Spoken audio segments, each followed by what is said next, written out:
Hello everyone, welcome back to my channel. Friends, आज हम लोग देख रहे हैं आधुनिक इतिहास एवं स्वतंत्रता आंदोलन। इससे संबंधित पूरा देखेंगे, इम्पॉर्टेंट है पूरा। आज हम लोग इसको रिवीजन करेंगे शॉर्ट फॉर्म में। चलिए शुरुआत करते हैं फालतू की बातें ना करते हुए। सबसे पहले देखेंगे यूरोपीय व्यापारियों यानी कंपनियों का आगमन क्रम। सबसे पहले कौन आया? देखिए, यूरोपीय जो कंपनियां आई हैं, सबसे पहले आए पुर्तगीज आए जो कि 1498 ईस्वी में। इसके बाद में डच जो कि हालैंड के निवासी थे, ये 1605 ईस्वी में आए। ब्रिटिश यानी अंग्रेज, ये इंग्लैंड के निवासी थे, ये 1608 ईस्वी में आए हैं। इसके बाद में डेनिश जो कि डेनमार्क के निवासी थे, ये 1620 ईस्वी में आए। इसके बाद में फ्रांसीसी जो कि फ्रांस के रहने वाले थे, ये 1668 ईस्वी में आए थे। और फिर आए थे स्वीडिश सबसे लास्ट में, जो कि स्वीडन के थे। ठीक है। पुर्तगीज कंपनी सर्वप्रथम 1498 ईस्वी में ये भारत में आई और सबसे लास्ट में ये गई थी, यानी कि 1961 ईस्वी में इन्होंने गोवा को छोड़ा था। ठीक है। यहाँ से एक क्वेश्चन बनता है कि कौन सबसे पहले भारत आए थे और सबसे लास्ट में गए। तो जो पुर्तगाली थे, ये सबसे पहले भारत में आए थे 1498 ईस्वी में और सबसे लास्ट में यानी कि 1961 ईस्वी में यहाँ से गए। आगे देखेंगे विदेशी कंपनियों का स्थापना क्रम, यानी कि जो विदेशी कंपनियां, इनकी स्थापना हुई थी कंपनियों की, इनका स्थापना क्रम देख लेते हैं। कंपनी का नाम पुर्तगाली ईस्ट इंडिया कंपनी, इसको एस्तादो इंडिया भी कहते थे, एस्तादो दा इंडिया। ये पुर्तगाल की थी और उसकी स्थापना 1498 ईस्वी में कहाँ की गई? भारत में प्रथम फैक्ट्री इन्होंने कोचीन यानी कोच्चि में लगाई थी 1503 ईस्वी में। इसके बाद में अंग्रेजी ईस्ट इंडिया कंपनी, जिसको EEIC the Governor and Company of Merchant of London trading into the East Indies कहा जाता है, और ये इंग्लैंड ब्रिटेन की कंपनी थी, ईस्ट इंडिया कंपनी। इसकी स्थापना 1600 ईस्वी में हुई थी और भारत में प्रथम फैक्ट्री इन्होंने कहाँ कब लगाई थी? सूरत में लगाई थी 1613 ईस्वी में। ठीक है। इसके बाद में आता है डच ईस्ट इंडिया कंपनी, जिसको नाम था वेरेनिगदे ओस्ट इंडिसे कंपनी, जो कि हालैंड की, जो वर्तमान में नीदरलैंड है, यहाँ की कंपनी थी।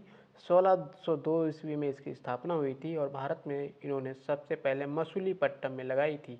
मसूलीपट्टनम 1620 ईस्वी में डच ईस्ट इंडिया कंपनी की स्थापना हुई थी, लगाई थी इन्होंने। इसके बाद में डेनिश ईस्ट इंडिया कंपनी, ये डेनमार्क की कंपनी थी, इसकी स्थापना 1616 ईस्वी में हुई थी। भारत में सबसे पहले इन्होंने अपनी प्रथम फैक्ट्री कहाँ लगाई थी? त्रकोनार, जो यानी कि त्रावणकोर में लगाई थी 1620 ईस्वी में। फिर फ्रांसीसी ईस्ट इंडिया कंपनी, कंपनी देश इंडेस ओरिएंटलेस, जो कि फ्रांस की कंपनी थी और इसकी स्थापना 1664 ईस्वी में हुई थी और इन्होंने भारत में सबसे पहले सूरत में 1668 ईस्वी में इन्होंने अपनी प्रथम फैक्ट्री लगाई थी। इसके बाद में आता है स्वीडिश ईस्ट इंडिया कंपनी, ये स्वीडन की थी और इसकी स्थापना 1631 ईस्वी में हुई थी। चीन में अपना इन्होंने केंद्र बनाया था, स्वीडन ने, स्वीडिश ईस्ट इंडिया कंपनी ने अपना चीन में अपना केंद्र बनाया था। आगे देखेंगे पुर्तगाली के बारे में। पुर्तगाली कौन थे, कैसे थे, क्या था? चलिए, प्रथम पुर्तगाली एवं प्रथम यूरोपीय यात्री ये वास्को डी गामा, जो कि मई 1498 ईस्वी में अहमद इब्न मजूद नामक गुजराती पथ प्रदर्शक की सहायता से ये कालीकट, जो कि केरल नामक बंदरगाह पर ये पहुंचा था। 1505 ईस्वी में फ्रांसिस्को डी अल्मीडा, ये भारत में प्रथम पुर्तगाली वायसराय बनकर आया था। 1510 ईस्वी में अल्बुकर्क ने बीजापुर के शासक यूसुफ आदिल शाह से गोवा छीन लिया। ये देखिए पुर्तगालियों की राजनीति है। प्रथम पुर्तगाली यूरोपीय यात्री वास्को डी गामा, ये मई 1498 ईस्वी में अहमद इब्न मजीद नामक जो गुजराती पथ प्रदर्शक था, इसकी सहायता से ये कालीकट केरल के बंदरगाह पर पहुंचा। इसके बाद में 1505 ईस्वी में फ्रांसिस्को दी अल्मीडा, ये भारत में प्रथम पुर्तगाली वायसराय बनकर भारत आया। फिर 1510 ईस्वी में अल्बुकर्क ने बीजापुर के शासक यूसुफ आदिल शाह से उनसे गोवा छीन लिया, क्योंकि गोवा पर इनका शासन था। फिर देखते हैं फ्रांसीसी 1664 ईस्वी में फ्रांसीसी कंपनी की स्थापना मंत्री कालवर्ट के प्रयासों से फ्रांस के सम्राट लुई 14वां के शासनकाल में हुई थी। फ्रेंच ईस्ट इंडिया कंपनी को कंपनी देश इंडेस ओरिएंटलिस के नाम से इसको जाना गया। फ्रांसीसियों का प्रथम फ्रांसीसी गवर्नर फ्रैंको मार्टिन था। 1673 ईस्वी में फ्रांसीसी कंपनी के गवर्नर फ्रैंक मार्टिन ने बेलिकोंडपुरम के सूबेदार शेर खां लोदी से पांडिचेरी यानी कि पुडुचेरी नामक एक गांव प्राप्त किया, जिसे कालांतर में पांडिचेरी कहा गया। इसके बाद में बांडीबास के युद्ध 1760 ईस्वी में अंग्रेज सेनापति जनरल आयरकुट ने फ्रांसीसियों को पराजित कर दिया था। बांडीबास के युद्ध में 1760 जो बांडीबास का युद्ध हुआ था, इसमें अंग्रेज सेनापति जनरल आयरकुट जो था, इसने फ्रांसीसियों को पराजित किया। और कर्नाटक का युद्ध अंग्रेज एवं फ्रांसीसियों के मध्य में ये लड़ा गया था। इसके बाद में देखेंगे अंग्रेजों के बारे में। अंग्रेज ये 1599 ईस्वी में स्थल मार्ग से भारत आने वाला प्रथम अंग्रेज जॉन मिल्डन हॉल था। कौन था प्रथम अंग्रेज? John Mildenhall. ये 1599 में स्थल मार्ग से भारत में आया था। 31 दिसंबर 1600 में ब्रिटेन की महारानी एलिजाबेथ प्रथम ने the Governor and Company of Merchant of London trading into the East Indies को पूर्व से व्यापार हेतु 15 वर्षों के लिए व्यापारिक अधिकार प्रदान किया था। 1609 ईस्वी में जेम्स प्रथम ने इसे अनिश्चित काल के लिए बढ़ा दिया। इसके बाद में 1608 ईस्वी में ब्रिटेन के राजा जेम्स प्रथम के दूत के रूप में कैप्टन हॉकिंस ये सम्राट अकबर के नाम पत्र लेकर जहांगीर के दरबार में आगरा पहुंचा था। 1608 ईस्वी में ब्रिटेन के राजा जेम्स प्रथम के दूत के रूप में ये कैप्टन हॉकिंस ये क्वेश्चन पूछा जाता है।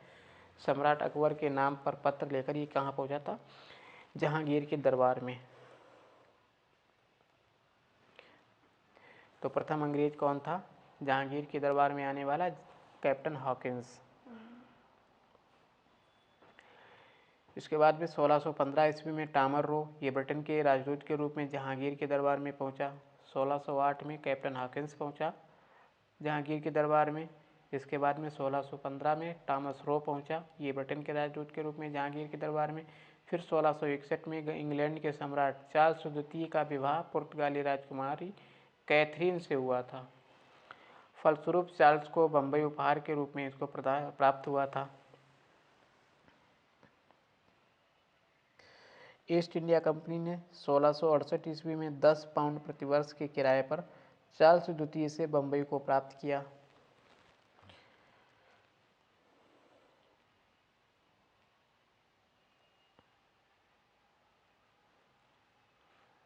चलिए आगे देखते हैं हम लोग। अब देखेंगे प्लासी का युद्ध। प्लासी का युद्ध 23 जून 1757 ईस्वी को प्लासी का युद्ध हुआ था। किसके बीच हुआ? बंगाल के नवाब सिराजुद्दौला और अंग्रेजों के सेनापति रॉबर्ट क्लाइव के मध्य में ये युद्ध हुआ था, प्लासी का युद्ध। परिणाम इसमें क्या रहा? अंग्रेज विजयी हुए। इसमें विशेष क्या, भारत में ब्रिटिश साम्राज्य की नींव रखी गई थी प्लासी के युद्ध के समय। 23 जून 1757 ईस्वी में जब प्लासी का युद्ध हुआ था, इसमें भारत में ब्रिटिश साम्राज्य की नींव रख गई थी। फिर आता है बक्सर का युद्ध। बक्सर का युद्ध ये 22 अक्टूबर 1764 ईस्वी को हुआ। किसके मध्य में हुआ? तो ये बंगाल के नवाब मीर कासिम, अवध के नवाब शुजाउद्दौला तथा दिल्ली के मुगल सम्राट शाह आलम द्वितीय और अंग्रेजी सेनापति हेक्टर मुंडो के मध्य में हुआ था। इसमें परिणाम ये हुआ कि इसमें भी अंग्रेज विजय रहे। और इसमें क्या हुआ? अंग्रेजों की भारत में वास्तविक सत्ता स्थापित हो गई थी बक्सर के युद्ध के बाद। ठीक, प्लासी का युद्ध हुआ, इसमें क्या हुआ? इसमें ब्रिटिश साम्राज्य की नींव रखी गई और बक्सर के युद्ध के बाद से ही अंग्रेजों की भारत में वास्तविक सत्ता स्थापित हो गई।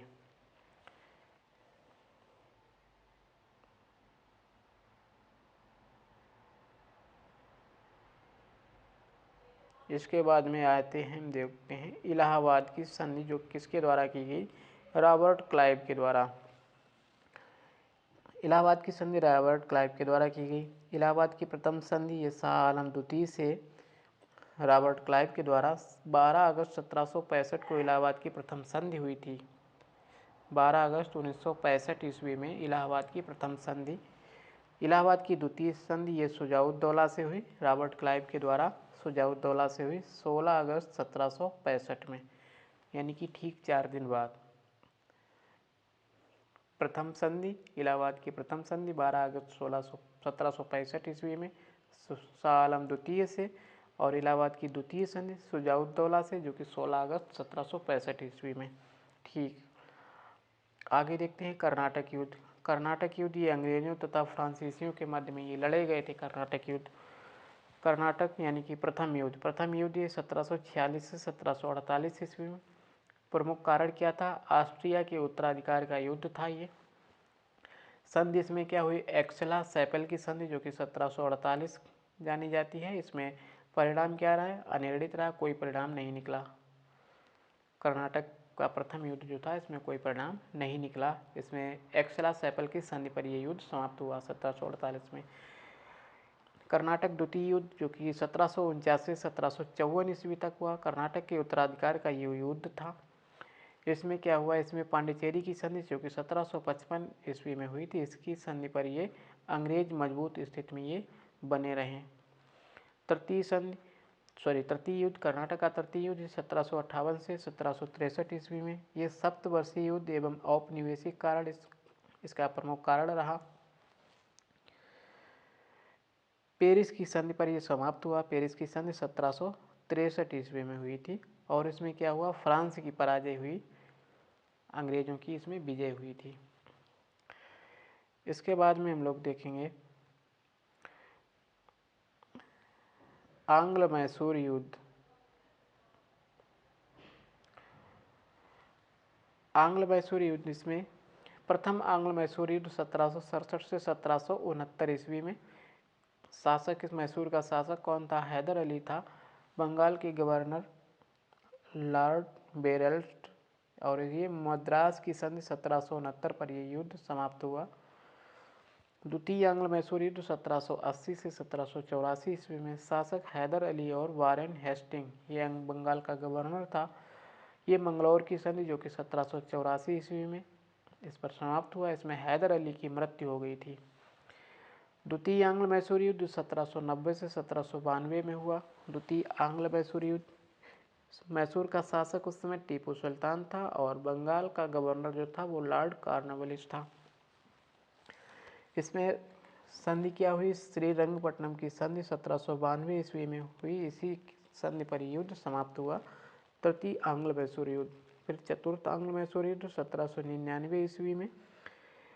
मैसूर का शासक टीपू सुल्तान था, और बंगाल का गवर्नर जो था वो लॉर्ड वेलेस्ली था। संधि, ये मैसूर की गद्दी पर अडयार वंश का एक बालक कृष्णराज बैठा, और इसमें टीपू सुल्तान की मृत्यु हो गई थी।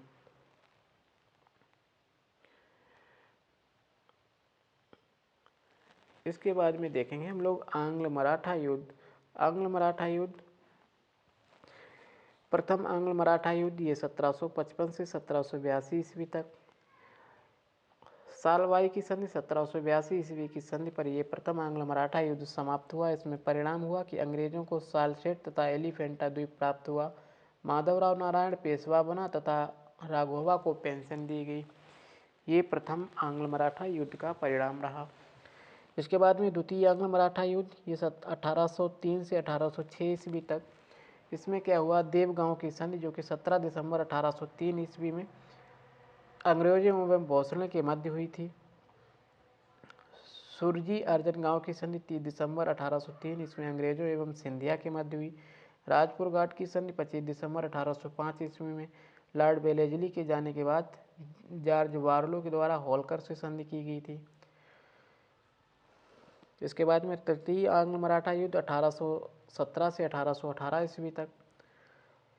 इसमें संधि पूना की संधि, ग्वालियर की संधि और मंदसौर की संधि हुई थी तृतीय आंग्ल मराठा युद्ध में। परिणाम इसका रहा, समस्त मराठा क्षेत्र ब्रिटिश सत्ता के अधीन हो गया। पेशवा का पद इसमें समाप्त कर दिया गया, और बाजीराव द्वितीय का प्रश्न देकर बिठूर इनको भेज दिया गया। बाजीराव द्वितीय को यहाँ पेंशन देकर इनको बिठूर भेज दिया गया। इसके बाद में आंग्ल सिख युद्ध। आंग्ल सिख युद्ध, प्रथम आंग्ल सिख युद्ध 1845 से 1846 ईस्वी। तो सिख शासक दिलीप सिंह, जो वजीर लाल सिंह, सेनापति Teja Singh, governor Lord Hardinge था, और ये लाहौर की संधि पर यह समाप्त हुआ। अंग्रेजों ने दिलीप सिंह को महाराजा की इसमें पदवी दी थी प्रथम आंग्ल सिख युद्ध में। इसके बाद में द्वितीय आंग्ल सिख युद्ध, जो कि 1848 से 1849 ईस्वी में हुआ, और सिख शासक था दिलीप सिंह, गवर्नर था लॉर्ड डलहौजी, और ये संधि अमृतसर की संधि पर यह समाप्त हुआ। दिलीप सिंह से कोहिनूर हीरा लेकर ब्रिटिश ताज के पास भेजा गया। आगे देखेंगे अब हम लोग गवर्नर जनरल और वायसराय। वारेन हेस्टिंग ये बंगाल का प्रथम गवर्नर जनरल था, जो कि 1773 से 1785 ईस्वी तक रहा। 1773 ईस्वी में रेगुलेटिंग एक्ट पारित हुआ, और घेरे की नीति यानी रिंग फेंस नीति वारेन हेस्टिंग से संबंधित है। कलकत्ता में सुप्रीम कोर्ट, जो कि सर्वोच्च न्यायालय की स्थापना हुई थी 1773 यानी वारेन हेस्टिंग के समय। प्रथम आंग्ल मराठा युद्ध हुआ था 1775 से 1782 ईस्वी में। द्वितीय आंग्ल मैसूर युद्ध हुआ था 1780 से 1784 ईस्वी में, और सालवाई की संधि हुई थी 1782 ईस्वी में। भारत में न्यायिक सेवा का जनक वारेन हेस्टिंग को कहा गया। फिर आता है लॉर्ड कॉर्नवालिस। लॉर्ड कॉर्नवालिस जो था, ये 1786 से 1793 ईस्वी तक ये बंगाल का गवर्नर रहा। तृतीय आंग्ल मैसूर युद्ध 1790 से 1792, और श्रीरंगपट्टनम की संधि 1792 ईस्वी में इसी के समय हुई। स्थायी बंदोबस्त 1793 ईस्वी में इसकी शुरुआत की गई लॉर्ड कॉर्नवालिस के समय में। 5 अक्टूबर 1805 को कॉर्नवालिस की मृत्यु गाजीपुर उत्तर प्रदेश में हुई, और वहीं पर इसकी कब्र स्थित है। ये क्वेश्चन यहाँ से बनता है, किस गवर्नर की, बंगाल के किस गवर्नर की, यानी कि किस अंग्रेज अधिकारी की, अंग्रेज गवर्नर की जो कब्र है वो उत्तर प्रदेश में स्थित है।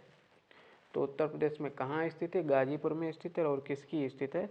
लॉर्ड कॉर्नवालिस की। भारत में सिविल सेवा एवं पुलिस सेवा का जनक लॉर्ड कॉर्नवालिस को कहा जाता है। इसके बाद में लॉर्ड बेलेजली जो कि 1798 से 1805 ईस्वी तक ये बंगाल का गवर्नर रहा। सहायक संधि की शुरुआत लॉर्ड बेलेजली के समय में हुई थी 1798 ईस्वी में।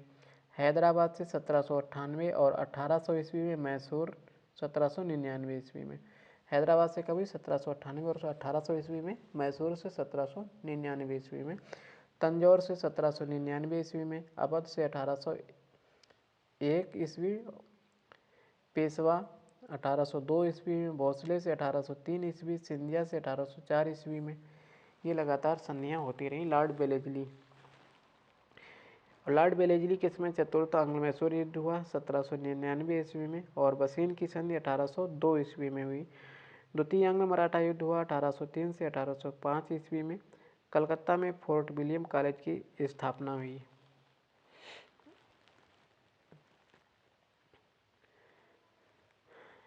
लॉर्ड हास्टिंग जो कि 1813 से 1823 ईस्वी तक लॉर्ड हास्टिंग रहा, बंगाल का गवर्नर।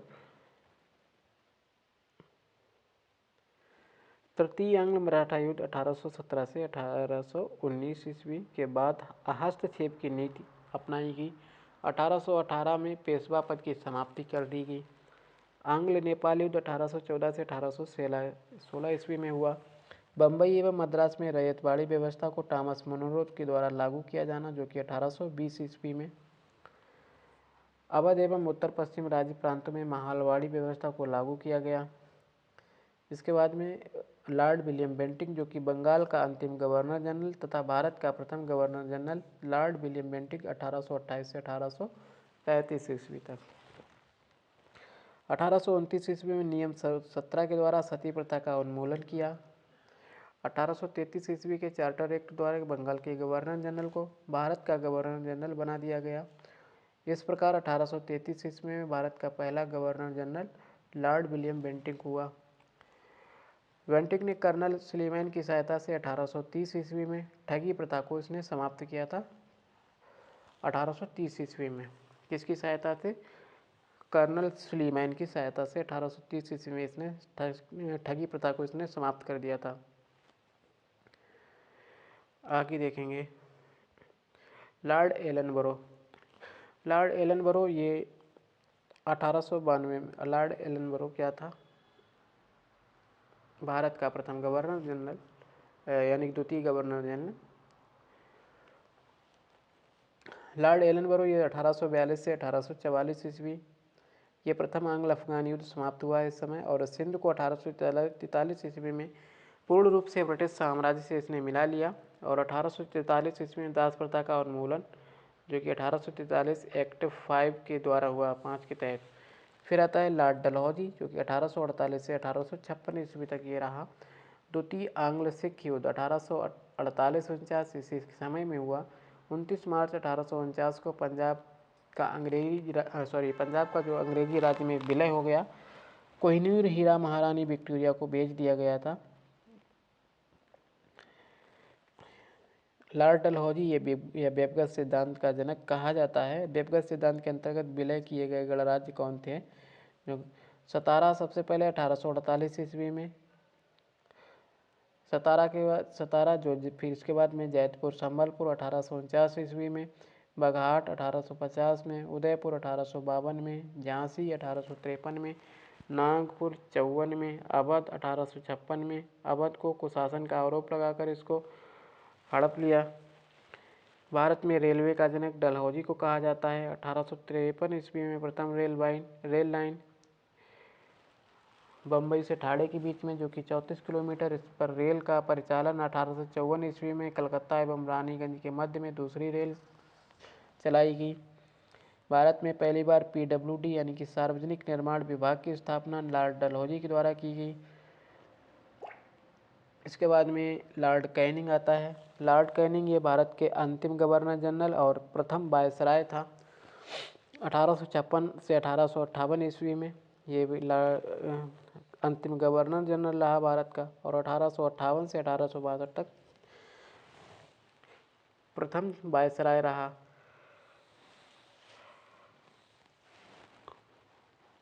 1857 का प्रथम स्वतंत्रता संग्राम इसी के समय हुआ। 1857 में कलकत्ता, बम्बई एवं मद्रास में 3 नए विश्वविद्यालयों की स्थापना की गई।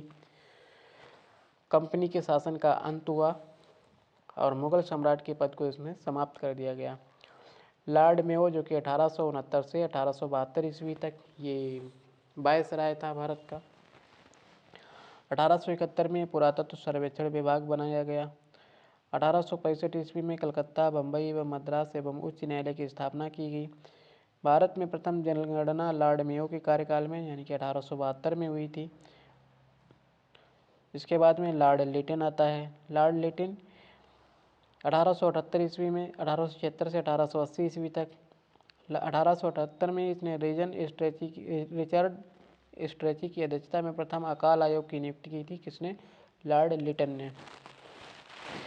वर्नाक्युलर प्रैक्टिस एक्ट 1878 पारित किया लॉर्ड लिटिन ने। सुरेंद्रनाथ बनर्जी ने इस एक्ट को आकाश से होने वाला वज्रपात कहा। द्वितीय अफगान युद्ध 1878 से 1880 ईस्वी तक हुआ तथा वैधानिक जनपद सेवा का गठन 1878 ईस्वी में किया गया। सिविल सेवा परीक्षाओं में प्रवेश की अधिकतम आयु सेवा जो थी 21 वर्ष से घटाकर 19 वर्ष कर दी गई। फिर आता है लॉर्ड रिपन। रिपन 1880 से 1884 ईस्वी तक, नियमित जनगणना 1881 ईस्वी में शुरू की गई थी लॉर्ड रिपन के द्वारा। समय में स्थानीय स्वशासन संबंधी प्रस्ताव पारित 1882 ईस्वी, इसलिए रिपन को स्थानीय स्वशासन का इसको जनक कहा जाता है। विलियम हंटर की अध्यक्षता 1882 ईस्वी में शिक्षा आयोग का गठन जो कि प्राथमिक शिक्षा से संबंधित था। वर्नाक्युलर प्रेस एक्ट 1882 इसमें समाप्त किया इसने।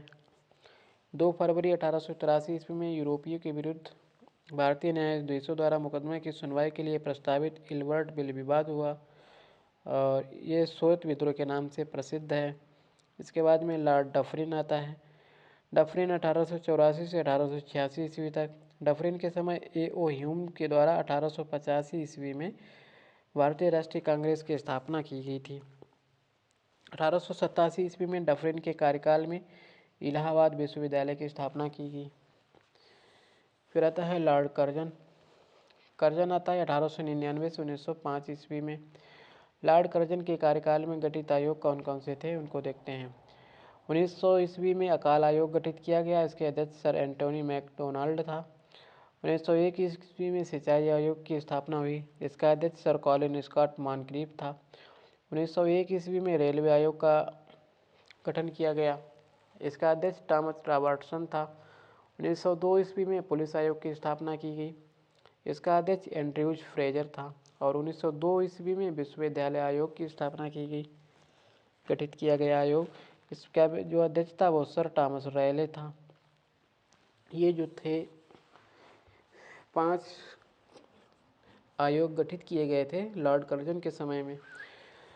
19 जुलाई 1905 ईस्वी को कर्जन ने शिमला में बंगाल विभाजन की घोषणा की तथा सितंबर 1905 में ब्रिटिश सम्राट ने इसकी स्वीकृति दी। इसके बाद में आते हैं, नेक्स्ट देखते हैं लॉर्ड मिंटो। लॉर्ड मिंटो द्वितीय, ये 1905 से 1910 ईस्वी तक।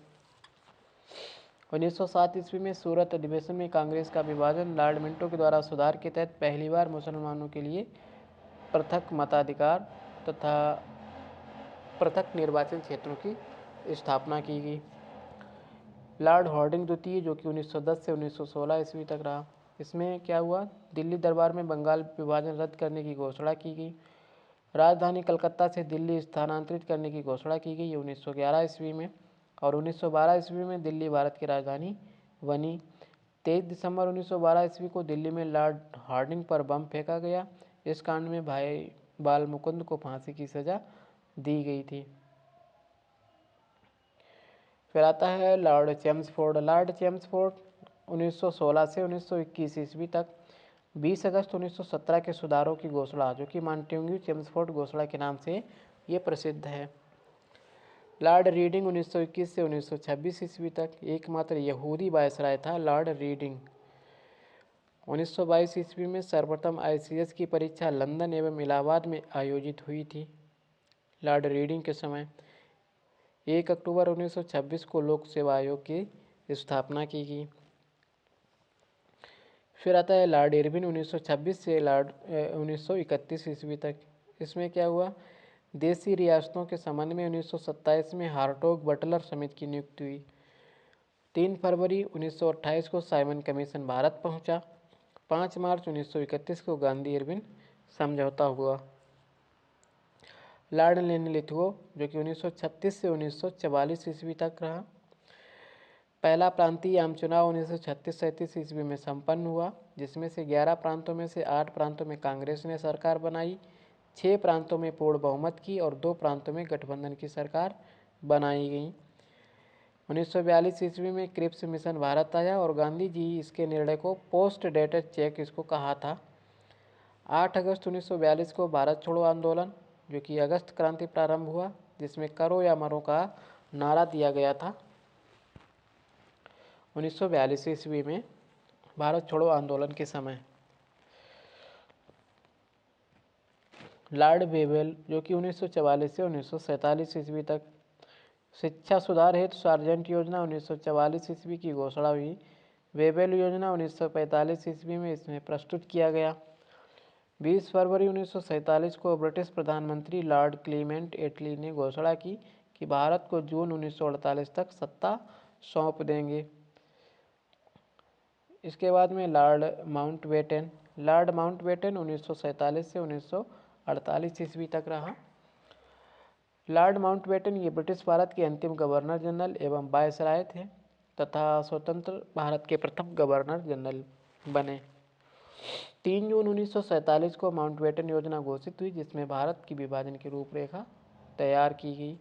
स्वतंत्र भारत के प्रथम गवर्नर जनरल लॉर्ड माउंटबेटन नियुक्त हुए। के बाद में सी राजगोपालाचारी, जो कि 1948 से 1950 ईस्वी तक भारत के अंतिम गवर्नर जनरल तथा स्वतंत्र भारत के प्रथम भारतीय गवर्नर जनरल। आगे देखेंगे ब्रिटिशकालीन भू राजस्व व्यवस्था।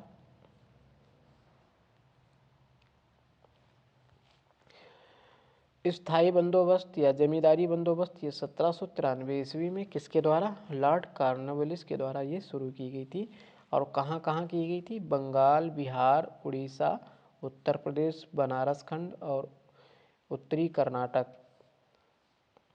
ब्रिटिश भारत का 19% भूभाग भूमि अधिकृत जमींदार को ब्रिटिश सरकार को राजस्व देने की जिम्मेदारी जमींदार की गई थी।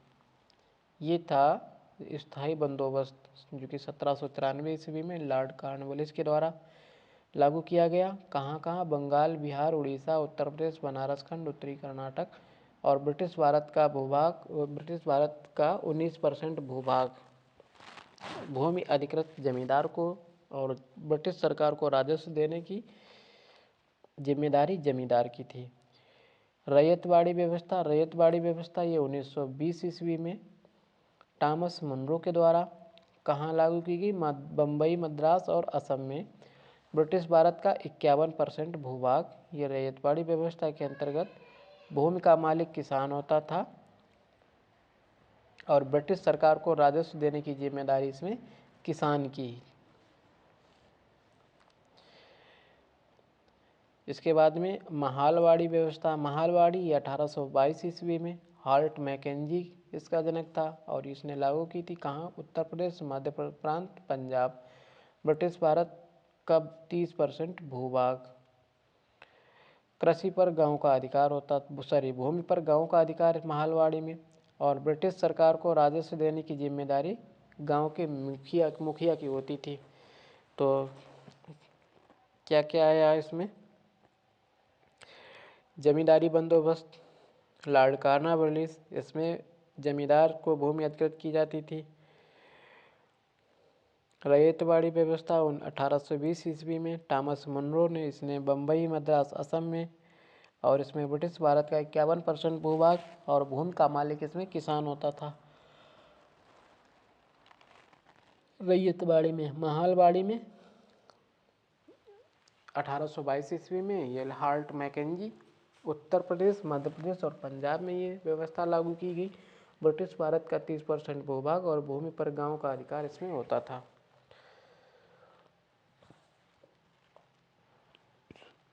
ब्रिटिश कालीन समितियां, इनाम आयोग 1852 ईस्वी में, अध्यक्ष इसका इनाम था लॉर्ड वायसराय लॉर्ड डलहौजी और उद्देश्य भूमि स्वामियों की संपत्ति या उपाधियों की जांच हेतु। चार्ल्स वुड डिस्पैच जो कि 1854 ईस्वी में, अध्यक्ष सर चार्ल्स वुड था, वायसराय लॉर्ड डलहौजी था और भारत की भावी शिक्षा की रूपरेखा तैयार करना ये इसका उद्देश्य था। स्ट्रेची आयोग 1878 ईस्वी में, रिचर्ड स्ट्रेची अध्यक्ष था, लॉर्ड लिटिन वायसराय था और ये उद्देश्य अकाल पीड़ितों की सहायता हेतु। हंटर आयोग 1882 ईस्वी में, विलियम हंटर ये वायसराय था, लॉर्ड रिपिन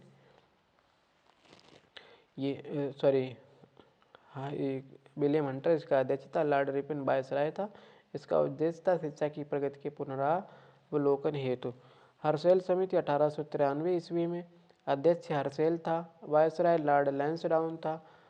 उद्देश्य इसका टकसाल संबंधी सुझाव देने हेतु।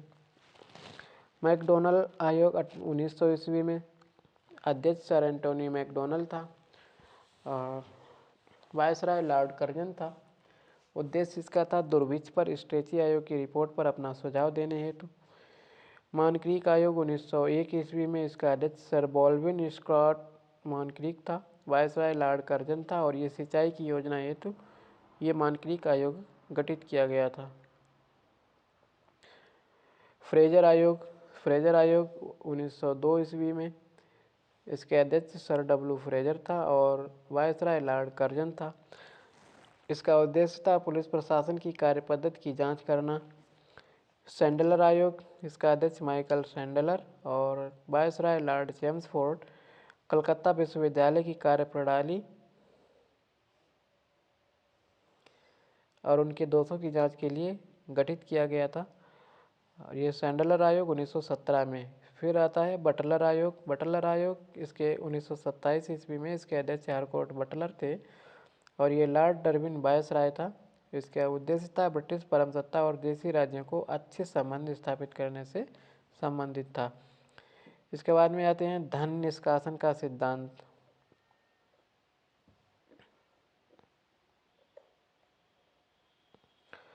धन निष्कासन का सिद्धांत, ड्रेन ऑफ वेल्थ थ्योरी।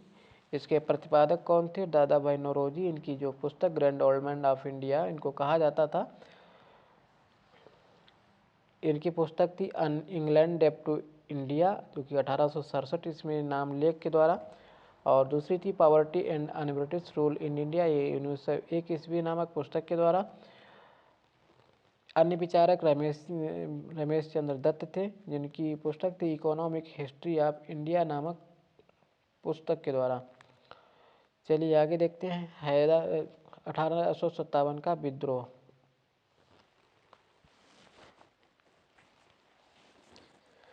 29 मार्च 1857 ईस्वी में 34वीं नेटिव इन्फेंट्री बैरकपुर पश्चिम बंगाल जिला परगना के मंगल पांडे ने अपने सार्जेंट मेजर बाग की हत्या कर दी थी और मेजर सार्जेंट ह्यूसन को गोली मार दी।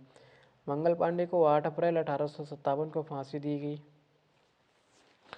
विद्रोह की शुरुआत 10 मई 1857 को मेरठ से हुई। 1857 के सैनिक विद्रोह के समय भारत का गवर्नर जनरल लॉर्ड कैनिंग था। 1857 के सैनिक विद्रोह के समय मुगल शासक बहादुर शाह द्वितीय जफर था। आगे चलिए देखते हैं 1857 की क्रांति के प्रमुख केंद्र। भारतीय नायक विद्रोही नेता विद्रोह तिथि, ये दिल्ली के भारतीय नायक कौन थे? विद्रोही नेता बहादुर शाह द्वितीय, जो को वक्त खां कहा जाता था। विद्रोह तिथि यानी 11 मई 1857 को विद्रोह की तिथि शुरुआत हुई। विद्रोह का दमन करता था निकलसन और हडसन। दमन तिथि 20 सितंबर 1857 को इसको दमन किया गया। लखनऊ केंद्र के विद्रोही नेता कौन थे? बेगम हजरत महल और बिरजिस कादिर। विद्रोह की तिथि 30 मई 1857 ईस्वी में। विद्रोह का दमन करता कॉलिन और कैंपबेल था। दमन की तिथि मार्च 1858 ईस्वी में। इसके बाद में झांसी की रानी लक्ष्मीबाई थी और इसकी जो तिथि थी 4 जून 1857। दमन करता था जनरल ह्यूरोज और ये 17 जून 1858 ईस्वी में दमन तिथि इसकी थी। फिर आता है कानपुर के थे नाना साहब। 5 जून 1857 को विद्रोह हुआ। इसका दमन करता कॉलिन कैंपबेल था और 6 दिसंबर 1857 को दमन हुआ था। जगदीशपुर के कुंवर सिंह थे, जो कि 12 जून 1857 ईस्वी को के दमन करता मेजर विलियम टेलर एवं विसेंट आयर। दिसंबर 1858 में इसका दमन हो गया। इसके बाद में अब देखेंगे हम लोग फैजाबाद में मौलवी अहमदुल्ला तिथि जून 1857 ईस्वी में और दमन करता था कैंपबेल। 5 जून 1858 ईस्वी को ये विद्रोह समाप्त हुआ। बरेली की खान बहादुर खान की जून 1857 में इसकी दमन की तिथि और कैंपबेल ने इसका दमन किया। 1858 में इसकी पूर्ण तरह दमन हो गया। इलाहाबाद यानी प्रयागराज के लियाकत अली, जो कि जून 1857 ईस्वी में इसकी तिथि और कर्नल नील इसके दमन करता थे। 1858 ईस्वी में इसकी दमन की तिथि। फतेहपुर के अजीमुल्ला 1857 ईस्वी में। जनरल लेनार्ड ये दमन करता था। 1858 में इसका दमन हो गया। आगे देखेंगे 1857 के विद्रोह से संबंधित पुस्तकें एवं उनके लेखक। The Indian war of independence 1857, इसके लेखक हैं बी.डी. सावरकर।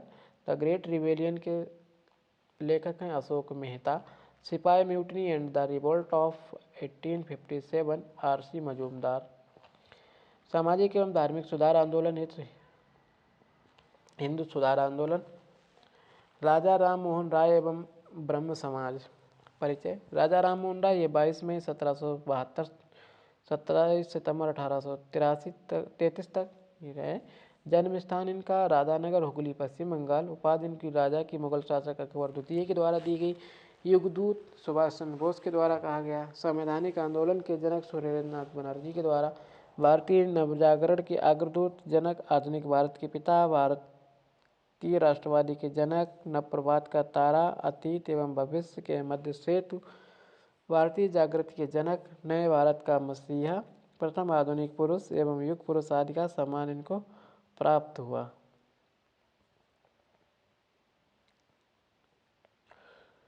आगे देखेंगे प्रकाशित समाचार पत्र एवं पत्रिकाएं। संवाद कौमुदी ये बांग्ला भाषा में, मिरातुल अखबार अंग्रेजी और फारसी भाषा में 1822 ईस्वी में, ब्राह्मणिकल मैगजीन। प्रमुख पुस्तकें एवं रचनाएं तुहफात उल मुवाहिदीन जो एक असरवादियों को उपहार है 1809 ईस्वी में फारसी भाषा में प्रकाशित। प्रीसेप्ट ऑफ जीसस जो कि जीसस का उपदेश वचन जो कि 1820 में ये प्रकाशित हुआ। स्थापित संस्थाएं वेदांत सोसाइटी की स्थापना 1816 ईस्वी में कलकत्ता में, आत्मीय सभा 1814-15 ईस्वी में कलकत्ता में, हिंदू कॉलेज 1817 ईस्वी में कलकत्ता में, डेविड हेयर की अग्रणी भूमिका, वेदांत कॉलेज 1825 ईस्वी में कलकत्ता में और ब्रह्म समाज के 1828 ईस्वी में कलकत्ता में संस्थाएं स्थापित हुई। आगे देखेंगे स्वामी दयानंद सरस्वती एवं आर्य समाज। इनका जन्म 12 फरवरी 1824 ईस्वी में टंकारा गुजरात में हुआ। बचपन का नाम मूल शंकर था। स्थापित संस्था आर्य समाज 1875 ईस्वी में बम्बई में। नारा दिया था वेदों की ओर लौटो, भारतीयों के लिए है। स्वराज शब्द का सर्वप्रथम प्रयोग किया था। उपाधि इनको भारत का मार्टिन लूथर कहा गया। सुधारात्मक कार्य, वेदों का पुनरुत्थान, वैदिक धर्म की पुनः स्थापना, सामाजिक धार्मिक और कुरीतियों का प्रबल विरोध किया। आंदोलन क्या था? शुद्धि आंदोलन जो कि पुनः हिंदू धर्म में प्रवेश, गौ रक्षा आंदोलन, दंडी स्वामी पूर्णानंद ने ही मूल शंकर का नाम स्वामी दयानंद सरस्वती रखा। प्रमुख पुस्तकें सत्यार्थ प्रकाश संस्कृत में 1874 ईस्वी में प्रकाशित हुई। पाखंड खंडन 1866 ईस्वी में, अद्वैत मत का खंडन 1873 ईस्वी में हुआ। सत्यार्थ प्रकाश को आर्य समाज का बाइबल कहा जाता है। सत्यार्थ प्रकाश में स्वामी जी ने लिखा है कि बुरे से बुरा देसी राज्य से अच्छा विदेशी राज्य से बेहतर है। स्वामी दयानंद पहले व्यक्ति थे जिन्होंने हिंदी को राष्ट्रभाषा स्वीकार किया तथा स्वराज शब्द का प्रयोग किया था। स्वामी विवेकानंद एवं रामकृष्ण मिशन।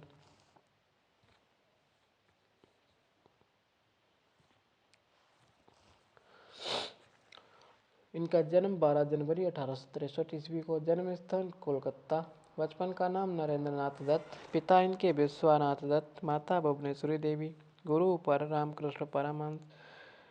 संस्थापित संस्था रामकृष्ण मिशन 1897 बेलूर में, कलकत्ता में।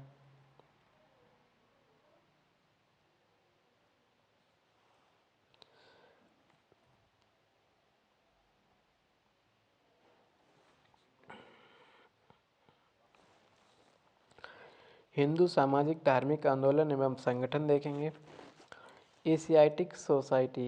एशियाटिक सोसाइटी की स्थापना 1784 ईस्वी में, संस्थापक था विलियम जोन्स और इसकी स्थापना कलकत्ता बंगाल में हुई थी। एशियाटिक सोसाइटी की युवा बंगाल आंदोलन की स्थापना 1826 ईस्वी में।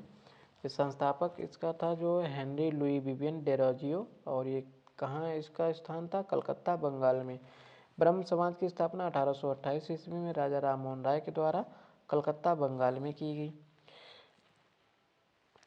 इसके बाद में तत्वबोधिनी सभा 1839 ईस्वी में देवेंद्र नाथ टैगोर के द्वारा कलकत्ता बंगाल में की गई। परमहंस मंडली की स्थापना 1840 ईस्वी में गोपाल हरि देशमुख बम्बई में। रहनुमाई माजदायसन सभा 1851 ईस्वी में दादा भाई नौरोजी के द्वारा बम्बई में की गई। प्रार्थना समाज की स्थापना 1867 ईस्वी में डॉक्टर आत्माराम पांडुरंग एमजी रानडे के द्वारा बम्बई में। आर्य समाज की स्थापना 1875 ईस्वी में स्वामी दयानंद सरस्वती ने बम्बई में की। थियोसॉफिकल सोसाइटी की स्थापना 1875 ईस्वी में madam HP. Blavatsky, colonel HS. Olcott ने न्यूयॉर्क में की। दक्कन एजुकेशन सोसाइटी की स्थापना 1884 ईस्वी में जी.जी. आगरकर के द्वारा पूना में की गई। इंडियन नेशनल सोशल कॉन्फ्रेंस की स्थापना 1887 ईस्वी में महादेव गोविंद रानाडे के द्वारा बम्बई में की गई। देव समाज की स्थापना 1887 ईस्वी में शिवनारायण अग्निहोत्री ने की, कहाँ? लाहौर में। रामकृष्ण मिशन की स्थापना 1897 ईस्वी में स्वामी विवेकानंद के द्वारा बेल्लूर में की गई। सर्वेंट्स ऑफ इंडिया सोसाइटी की स्थापना 1905 ईस्वी में गोपाल कृष्ण गोखले के द्वारा बम्बई में। पूना सेवा सदन की स्थापना 1909 ईस्वी में श्रीमती रामाबाई रानाडे पूना में की गई। सोशल सर्विस लीग 1911 ईस्वी में एम.एस. जोशी के द्वारा बम्बई में की गई। सेवा समिति की स्थापना 1914 ईस्वी में एच.एन. कुंजरू इलाहाबाद प्रयागराज में की गई। हिंदू महासभा 1915 ईस्वी में मदन मोहन मालवीय के द्वारा हरिद्वार में की गई। वीमेंस इंडियन एसोसिएशन की स्थापना 1917 ईस्वी में लेडी सदाशिव अय्यर के द्वारा मद्रास में की गई। विश्व भारती की स्थापना 1921 ईस्वी में रविंद्रनाथ टैगोर के द्वारा कलकत्ता में की गई। निम्न जातीय आंदोलन एवं संगठन देखेंगे।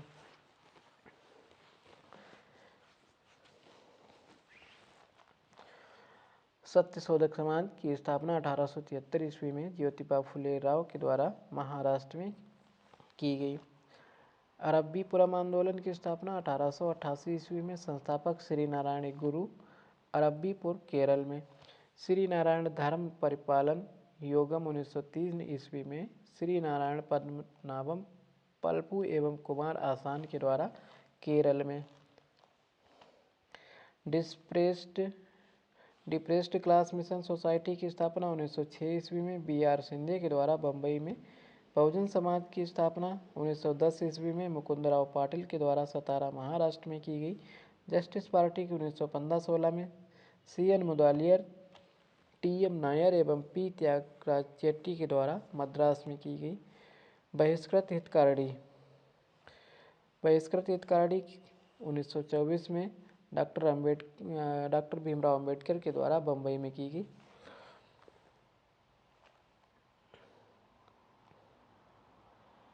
आत्मसम्मान आंदोलन ये 1920 ईस्वी में ई.बी. रामास्वामी नायकर एवं बलीजा नायडू के द्वारा मद्रास में किया गया।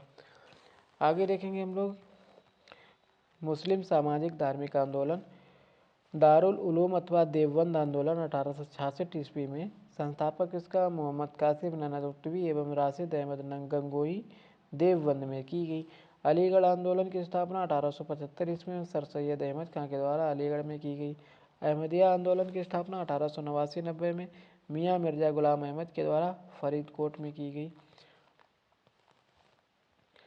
नदवातुल आंदोलन जो कि नदवा उल उलेमा 1894-95 ईस्वी में मौलाना शिबली नुमानी के द्वारा लखनऊ में की गई।